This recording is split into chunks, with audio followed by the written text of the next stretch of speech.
The desperate signal Dr.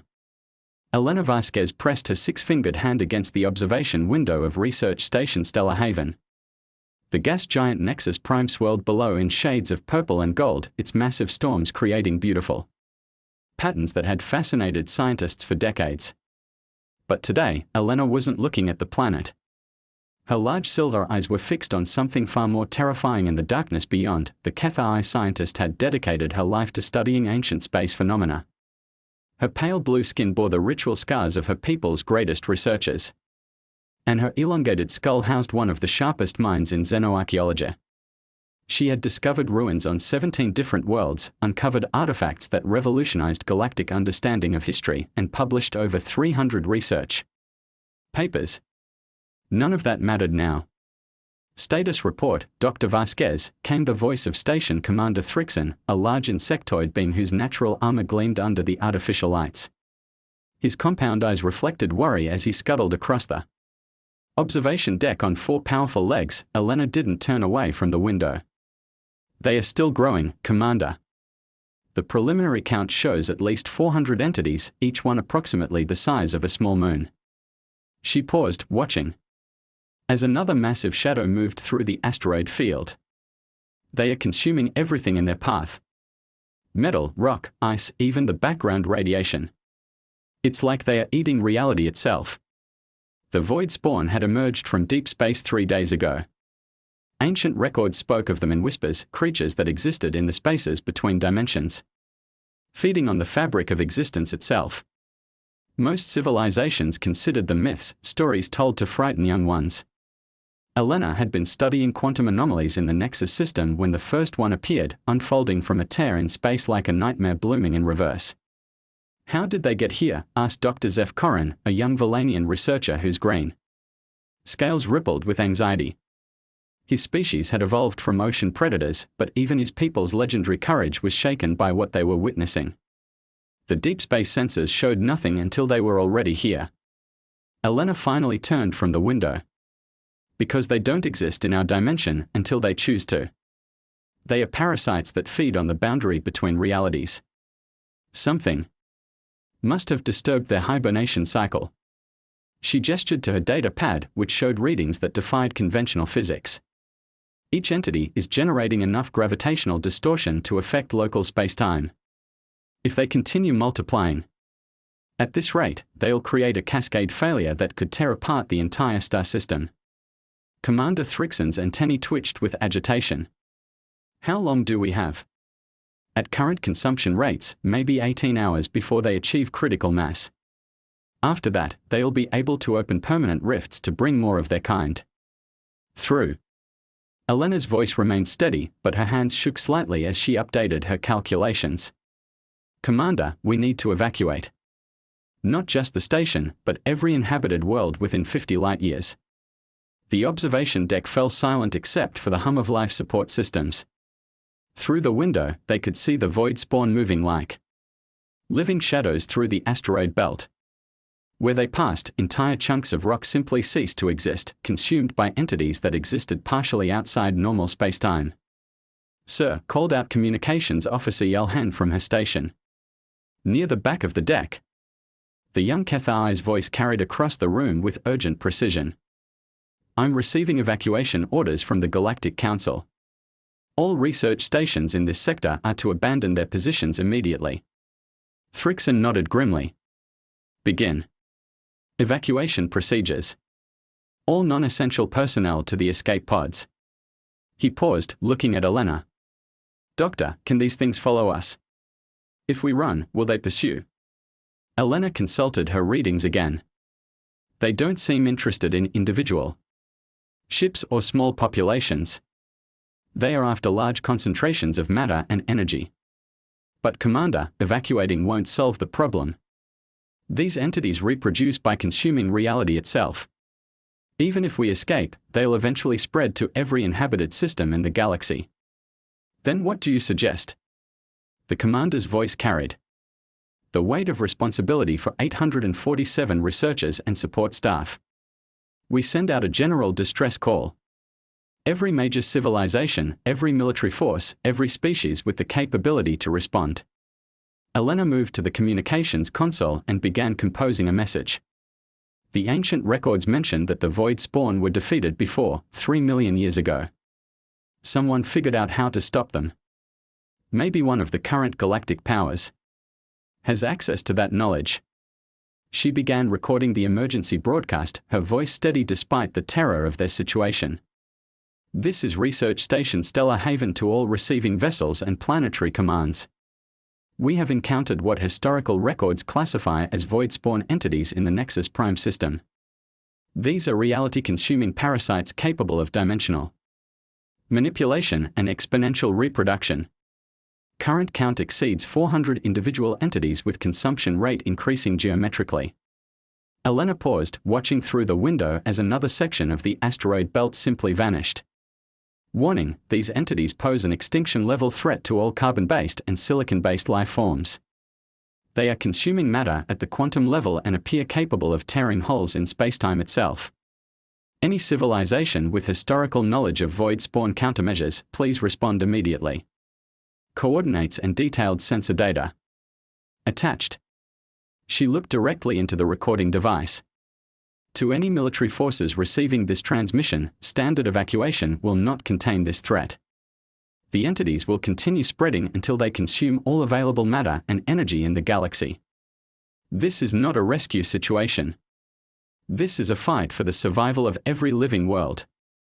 The message was broadcast on all emergency frequencies, carrying Elena's voice across the galaxy at faster-than-light speeds.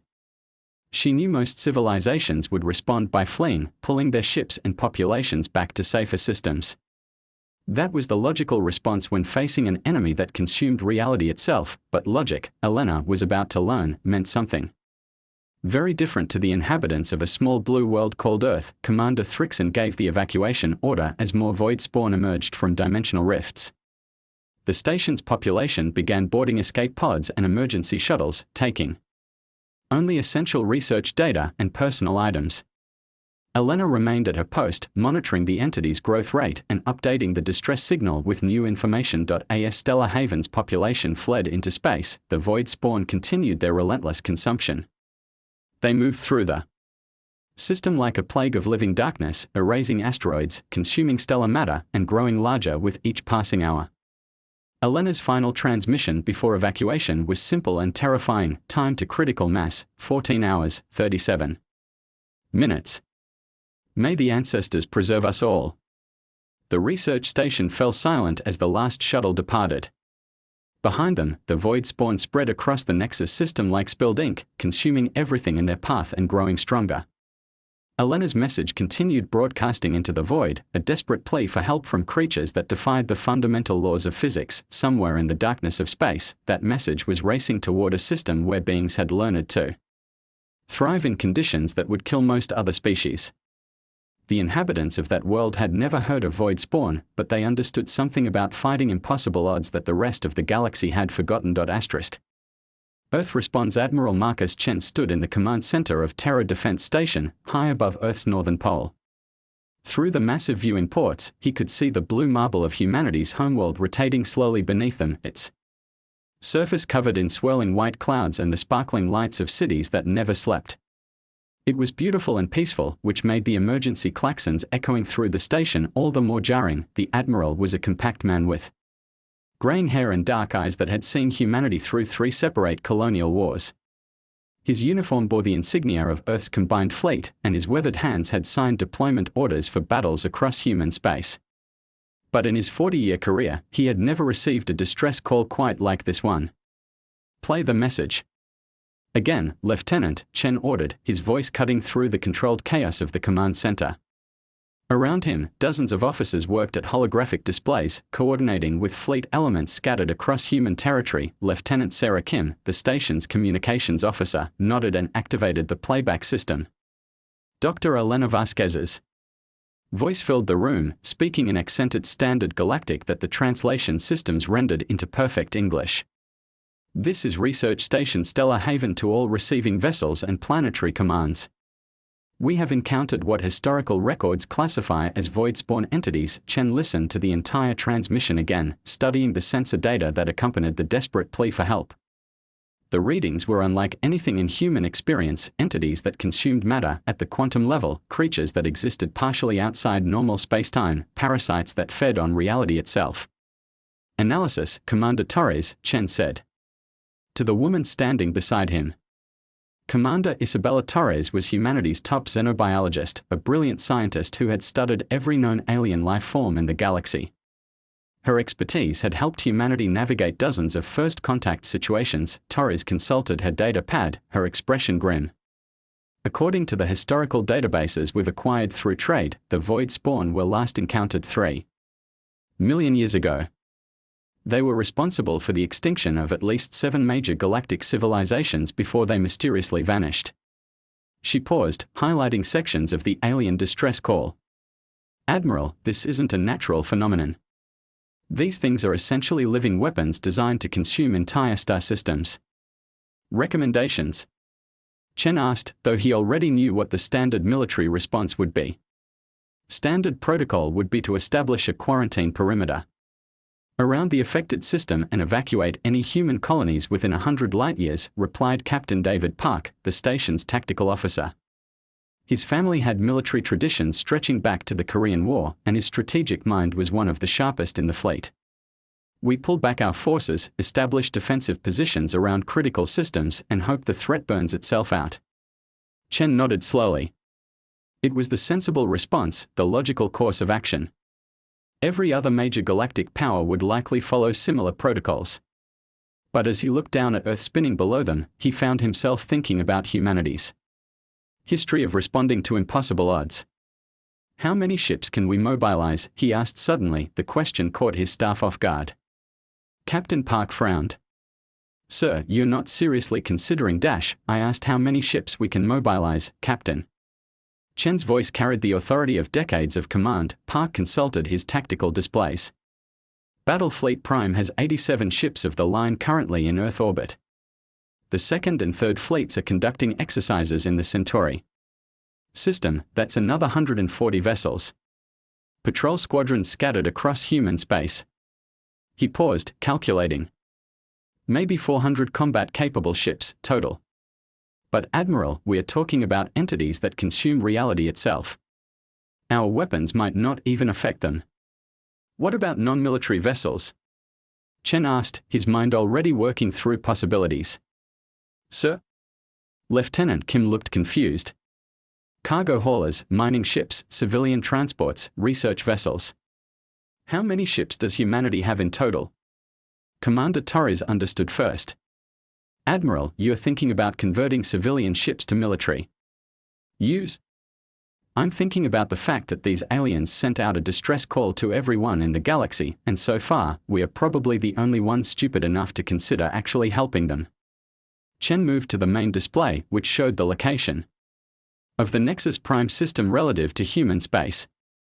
How long would it take to reach their position? 18 hours at maximum hyperspace velocity, Park replied. But sir, even if we sent every ship in the fleet, we'd be facing an enemy that has already consumed an entire star system. The tactical situation is impossible, Chen finished.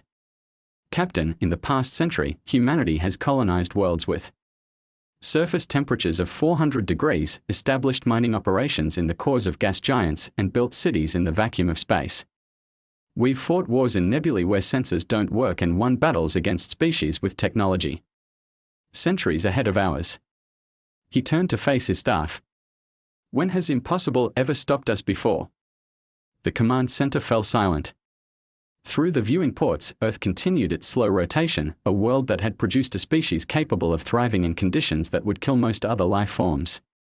Humanity hadn't earned its place in the galaxy through superior technology or ancient wisdom. They had earned it through sheer, bloody-minded determination to survive in places where survival shouldn't be possible. Send word to every fleet commander, every colonial governor, every shipping company CEO, Chen ordered. Emergency mobilization, highest priority. I want every ship that can fly and fight to rendezvous at coordinates. He paused, calculating a position between human space and the Nexus system. Here. We'll establish a staging area and coordinate the assault from there. Assault. Captain Park's voice cracked slightly. Admiral, we don't even know if our weapons can hurt these things. Chen smiled grimly. Then we'll find out the hard way. Lieutenant Kim, compose a message to the alien research station. Tell them help is coming. What should we tell them about the size of the response force? Kim asked. The Admiral looked out at the stars, thinking about the thousands of human ships scattered across dozens of systems. Cargo haulers that could be fitted with missile launchers, mining vessels with industrial-grade lasers, research ships carrying experimental weapons. He thought about the Marines who would volunteer for boarding actions against entities that consumed reality, and the pilots who would fly their fighters into the heart of dimensional rifts. Tell them we are sending everything, he said finally. Within hours, the largest military mobilization in human history was underway. Battle fleets received deployment orders and began jumping toward the rendezvous coordinates. Colonial defense forces stripped their positions to join the effort. Even the museum ships, carefully preserved vessels from humanity's early space exploration days, were pulled out of mothballs and fitted with modern weapons. Captain Sarah Rodriguez received her orders aboard the destroyer Relentless, leading the advance force toward an enemy that defied understanding. Her ship was one of humanity's newest and most advanced, but she knew that technology alone wouldn't win this battle. As her crew prepared for hyperspace jump, she addressed them over the ship's communication system. People, we are about to face something that has destroyed entire civilizations. Something that eats reality itself and grows stronger with everything it consumes. She paused, looking out at the stars through the bridge viewports. Some alien scientists sent out a distress call, asking for help against something they can't fight. Every other species in the galaxy is probably running away right now. She smiled, the expression visible to her crew through the internal monitors. But we are not every other species. We are humans. We are the lunatics who decided to colonize a world with weather systems that can level continents. We are the maniacs who thought it was a good idea to build cities on planets where the air is poison and the ground is made of acid. The crew began to smile as well, recognizing the truth in their captain's words. So when some reality-eating monsters show up and start consuming star systems, what do we do? Rodriguez asked. We fight, came the response from hundreds of voices throughout the ship. And when the odds are impossible and the tactical situation is hopeless, we fight harder. The Relentless jumped to hyperspace, followed by wave after wave of human vessels. Behind them, Earth's emergency production facilities began working around the clock, converting civilian ships to military use and manufacturing weapons for an enemy they didn't understand. Dr. Elena Vasquez's distress call had reached the galaxy's most dangerous species. The Void Spawn were about to learn why the rest of the galaxy called humans Deathworlders. Asterisk.